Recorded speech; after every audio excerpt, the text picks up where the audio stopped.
Bang, ada upaya hukum apa lagi untuk menguatkan? Nah, jadi gini, kita bersepakat akan mengajukan yang namanya gugatan rekonvensi. Gugatan rekonvensi itu gugatan balik kepada LN. Kenapa gugat balik? Justru alasannya ini yang benar. Kami gugat balik itu karena tidak ada hubungan antara LM dengan RK, tapi ya digugat. Tercemar nama baiknya Pak RK karena nggak ada hubungan personal, tidak ada hubungan secara profesional dan apapun bentuknya, nggak ada hubungan. Udah perkawinan pun tidak ada, baik formal maupun informal, tapi dia gugat. Kemudian dia berkoar-koar di media, dia menyatakan bahwa ini anaknya RK, ini anaknya RK. Nah, kemudian pergi satu podcast ke podcast lainnya. Itu kan menunjukkan bahwa ada potensi kerugian. Potensi kerugian, tercemar nama baik Pak Ridwan Kamil, keluarganya juga merasa tercemar. Secara psikologis kita harus akui bahwa dengan adanya pemberitaan seperti ini, keluarganya juga merasa tertekan secara psikologis gitu. Nah, akibat ini ya kita akan gugat secara material juga ya, material. 100 miliar kita gugat. 100 gitu loh kira-kira. Gugatnya gimana Bang? Hah? Gugatnya di Bandung apa di Jakarta? Enggak, itu kan di dalam nanti di dalam jawaban itu sekaligus. Namanya ada gugatan rekonvensi namanya. Jadi kita gugat di dalam jawaban itu nanti kita cantumkan adanya gugatan rekonvensi gitu. Ya, gitu. Bang, kembali ke gugatan yang 100 miliar itu atas persetujuan Pak RK-nya atau memang? Ya, kami akan komunikasikan dengan Pak RK. Tetapi kami tim kuasa hukum menyampaikan bahwa gugatan rekonvensi, gugatan balik itu ya dengan nilai segitu. Karena sebetulnya kan Pak RK secara psikologis kan nama baiknya, ini soal nama baik bos, nama baiknya yang dipertaruhkan gitu dengan menuduh orang bahwa dia si A anak ayah biologisnya gitu loh, anak biologisnya, sementara belum ada hasil tes DNA. Kalau you punya hasil tes DNA terlebih dahulu, itu lain cerita.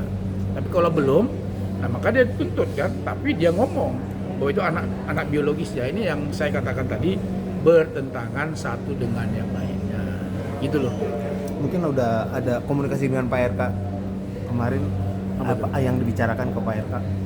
Ya intinya Pak RK menyampaikan bahwa terkait dengan dalil-dalil segala macam, ya kita menguatkan dalil-dalil kita saja bahwa secara profesional menjalankan profesi ini untuk menjawab seluruh daripada gugatan-gugatannya, ya kita membantah apa yang ada di dalam itu. Jelas kita membantah itu. Gugatannya keliru, gugatannya ngada-ngada keliru, apalagi tuntutan ganti ruginya ngawur itu. Kenapa? Dia minta jaminan pemeliharaan anak, itu kan terkait dengan kalau kita gugat cerai misalnya di pengadilan, divorce di pengadilan, kita katakan atau perwalian anak, jaminan pemeliharaan anak sekian, kemudian nafkah anak sekian 35 juta misalnya gitu. Nah itu terkait mengenai apa? Kan gitu. Itu terkait dengan mengenai ya anak lah. Tapi ini kan tuntutan ganti rugi berbeda. Kan belum ada hubungan, nggak ada hubungan perdata, nggak ada hubungan perkawinan. Beda loh kasusnya Macica Mukhtar. Macica Mukhtar itu putusan perkara nomor 46 itu, dia itu ada pernikahan siri. Dia mengajukan judicial review pasal 43 Undang-Undang Perkawinan. Ingat loh, Undang-Undang Perkawinan yang diajukan. Nah, teman-teman dari pihak sana mendalilkan dasar hukumnya Undang-Undang Perkawinan. Yang nggak benar gitu loh, salah gitu. Kira-kira begitu. Bang, kenapa sih harus Pak RK tidak pernah hadir dalam persidangan ini? Kan begini, Pak, kan tidak ada kewajiban. Sekali lagi kami sampaikan ke teman-teman, hanya sekali di permen itu hadir. Itu pun boleh tidak hadir sepanjang diberikan kuasa dan ada alasan yang sah. Kan gitu ya. Kalau ada alasan yang sah, kan Pak RK sudah menyampaikan surat kepada hakim mediasi bahwa tidak bisa hadir karena ada pekerjaan yang tidak dia bisa tinggalkan.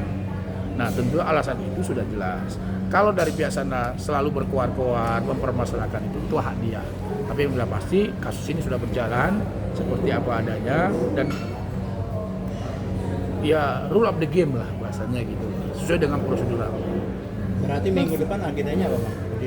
Minggu depan agendanya? Jawaban dari kita secara ekot nanti.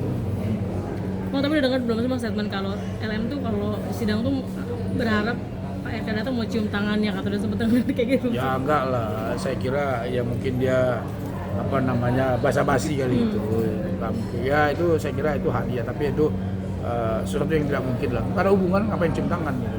Mendingan cium saya kali, tangan saya kan. Tangan saya ya. Bang, tapi Pak RK sekarang kadang baik-baik aja pas ada apa? Baik-baik aja ya, baik-baik aja. Dengan Ibu Cinta masih harmonis Bang? Masih ya harmonis, nggak ada masalah tuh, gitu aja ya. Siap.